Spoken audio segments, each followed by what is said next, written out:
Jaksa penuntut umum dalam sidang replik atau tanggapan atas nota pembelaan terdakwa menilai Putri Chandrawati memaksakan adanya pelecehan atau pemerkosaan.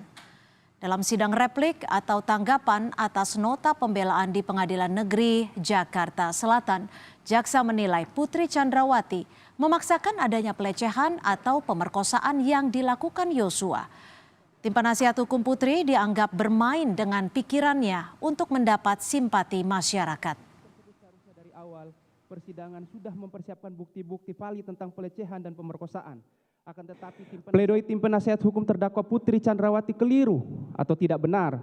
Terlihat tim penasihat hukum terdakwa Putri Chandrawati terkesan memaksakan keinginannya agar penuntut umum menyelami pembuktian motif dalam perkara ini sehingga benar-benar terbangun perbuatan pelecehan atau perkosaan.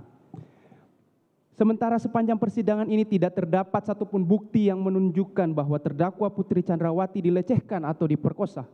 Jika tim penasihat hukum menghendaki motif tersebut seharusnya dari awal, persidangan sudah mempersiapkan bukti-bukti valid tentang pelecehan dan pemerkosaan.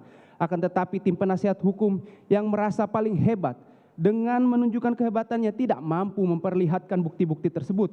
Tim penasihat hukum hanya bermain dengan akal pikirannya agar mencari simpatik masyarakat. Padahal simpati masyarakat itu dapat diperoleh dengan mudah jika terdakwa Putri Chandrawati mampu berkata jujur di hadapan persidangan yang panjang ini.